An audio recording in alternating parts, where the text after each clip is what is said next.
dari SMK Negeri 3 Teknologi dan Rekayasa Jayapura. Saat ini saya akan membagikan materi tentang APBN atau Anggaran Pendapatan dan Belanja Negara. Tujuan pembelajaran kali ini adalah siswa dapat mengetahui pengertian APBN, komponen APBN, dan fungsi APBN. APBN adalah rincian yang dibuat secara sistematis berisi rencana penerimaan dan pengeluaran negara selama 1 tahun anggaran, terhitung 1 Januari hingga 31 Desember. Undang-Undang Republik Indonesia Nomor 28 Tahun 2022 menyatakan bahwa anggaran pendapatan dan belanja negara merupakan wujud dari pengelolaan keuangan negara yang dilaksanakan secara terbuka dan bertanggung jawab untuk sebesar-besarnya kemakmuran rakyat. APBN adalah rencana keuangan tahunan pemerintah negara yang disetujui oleh Dewan Perwakilan Rakyat atau DPR. Apakah kalian pernah mendengar orang tua atau wali kalian membicarakan tentang anggaran rumah tangga atau kebutuhan rumah selama sebulan atau lebih? Anggaran tersebut digunakan untuk apa saja? Tentu digunakan untuk biaya listrik, biaya sekolah, biaya kesehatan, biaya makan sehari-hari, dan lain-lain. Setiap kantor atau perusahaan, baik perseroan terbatas atau PT, Komanditair Venet Sub atau CV, bahkan sekolah memiliki rincian anggaran yang akan digunakan sebagai biaya operasional. Untuk sekolah, sebut Rencana Kegiatan dan Anggaran Sekolah atau RKAS. Dari manakah dana tersebut bersumber? Tentu dari gaji atau pendapatan orang tua yang digunakan untuk kebutuhan rumah tangga, dan dari pendapatan kantor atau perusahaan. Kalau sekolah, dananya bersumber dari sumbangan pembinaan pendidikan atau disebut SPP. SPP digunakan untuk apa? Untuk kegiatan siswa dan guru. Dari biaya operasional sekolah atau dana BOS, dan bersumber dari APBN dan juga dana dari APBD atau Anggaran Pendapatan dan Belanja Daerah, berupa pengadaan barang dan pembangunan atau renovasi sekolah.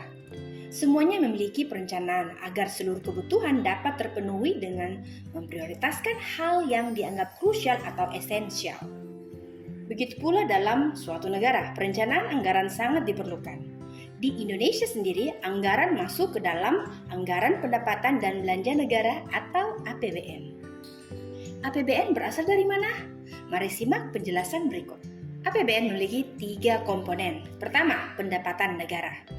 Pendapatan negara berasal dari penerimaan baik dalam sektor perpajakan maupun di luar sektor perpajakan. Kalian selalu mendengar tentang seruan untuk membayar pajak, bukan?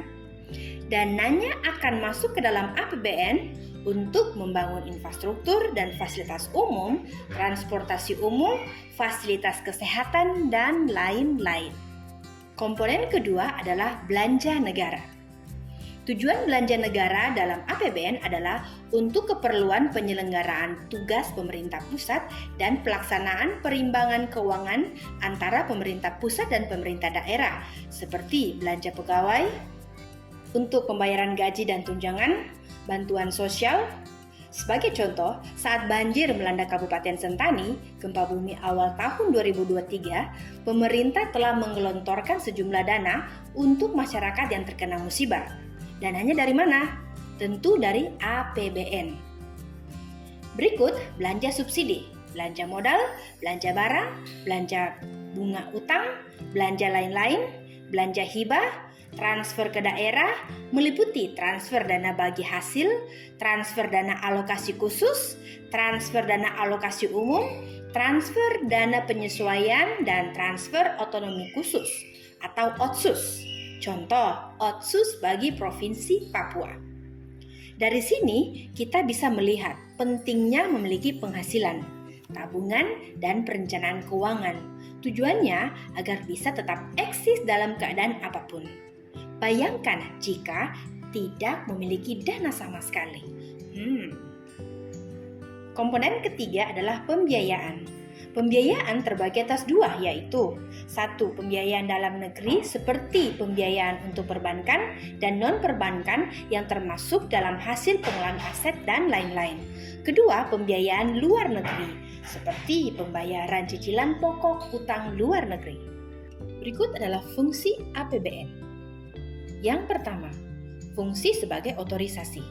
Artinya bahwa anggaran negara merupakan tonggak pelaksanaan pendapatan dan belanja tahunan.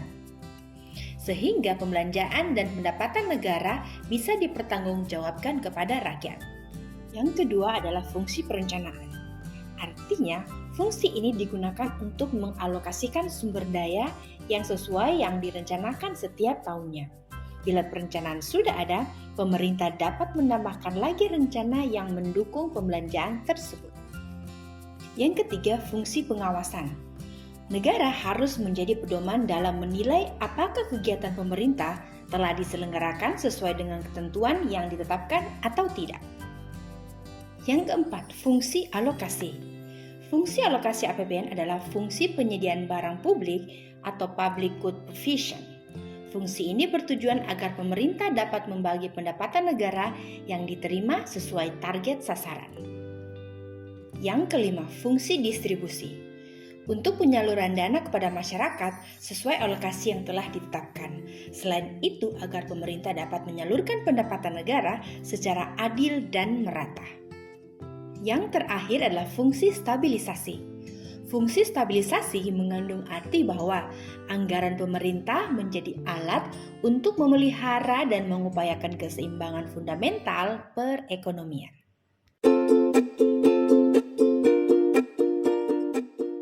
Inilah penjelasan singkat tentang APBN. Apakah kalian memiliki pertanyaan? Jika iya, silakan komen di kolom komentar. Jangan ketinggalan penjelasan APBN bagian 2 dan 3.